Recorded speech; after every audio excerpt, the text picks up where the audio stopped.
अस्सलामु अलैकुम वरहमतुल्लाहि वबरकातुहू। अगर मैं तुमसे कहूँ कि कभी कभी अल्लाह किसी पूरे काफिले की जान सिर्फ एक छोटे से घर के जलते हुए चिराग की वजह से बचा लेता है, तो क्या तुम यकीन करोगे? ये कहानी है उस आखिरी चिराग की जो अंधेरे के रेगिस्तान में उम्मीद की तरह जलता रहा। और सुनो, इस कहानी में कुछ ऐसा है जो शायद आज तुम्हारी जिंदगी बदल दे, तो आखिर तक जरूर सुनना। और अगर दिल छू जाए तो सिर्फ सुभान अल्लाह लिख देना, यही काफी है। बहुत वक्त पहले बगदाद के कुछ दूरी पर एक कस्बा था, रहमानपुर। रेगिस्तान से घिरा हुआ, हवाओं से झुलसा हुआ, लेकिन लोगों के दिलों में ईमान की गर्मी भरी हुई। उसी कस्बे में एक अंधा बूढ़ा रहता था, हजरत अबू सलमा। लोग उन्हें बुजुर्गी, इल्म और ईमान की वजह से बहुत इज्जत देते थे। उनकी एक आंधी से लिपटी एक झोपड़ी थी और उसमें जलता हुआ एक छोटा सा मिट्टी का चिराग। वही चिराग उनका साथी था, वही उनके घर में रोशनी का इकलौता जरिया। लेकिन फिर एक रात रेगिस्तान में तूफान उठा, हवाएं गरजी, रेत आसमान में उड़ने लगी और पूरा कस्बा डर गया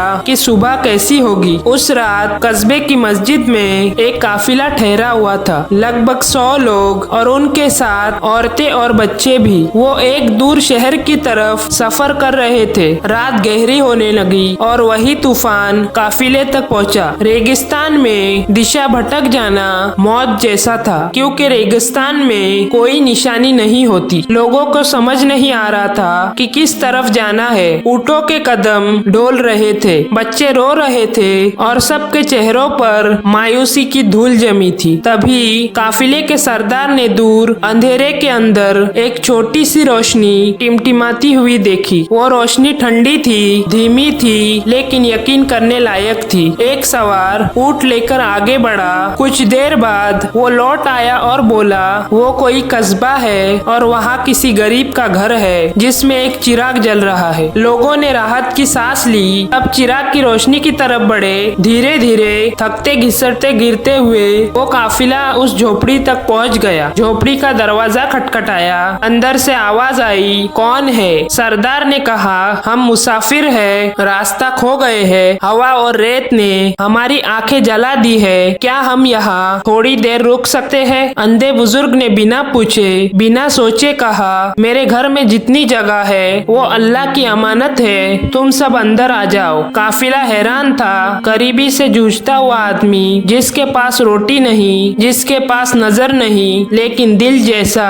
खजाना कोई नहीं। बुजुर्ग ने एक एक मुसाफिर को अपने हाथों से पानी पिलाया, बहुत मेहनत से टटोलते हुए चिराग की रोशनी में। फिर अपनी आवाज में सूरे रहमान पढ़नी शुरू की। हवा थम गई, बच्चों के रोने बंद हो गए, सबके दिल पर सुकून उतर आया। रात बीती, सुबह की अजान हुई और जैसे ही सूरज निकला तूफान थम चुका था। काफिले ने फिर अपने सफर की राह पकड़नी थी, लेकिन जाने से पहले काफिले के सरदार ने पूरी झोपड़ी में देखा, न खाना, न बिस्तर, न कपड़े। उसने अपने आदमी से कहा, जो अल्लाह के लिए देता है उसे खाली हाथ छोड़ना जुल्म है। काफिले वालों ने अनाज की बोरिया, कपड़े, खजूर, यहाँ तक कि कुछ सोने के सिक्के उस बूढ़े के घर में रख गए। बुजुर्ग ने कहा, मुझे इनकी जरूरत नहीं, मैं तो अल्लाह के दिए में ही खुश हूँ। सरदार ने हाथ पकड़कर बहुत प्यार से कहा, ये हमने तुम्हें नहीं दिए, ये अल्लाह ने उस चिराग के बदले में दिए हैं जो तुमने बुझने नहीं दिया। अगर वो चिराग बुझ जाता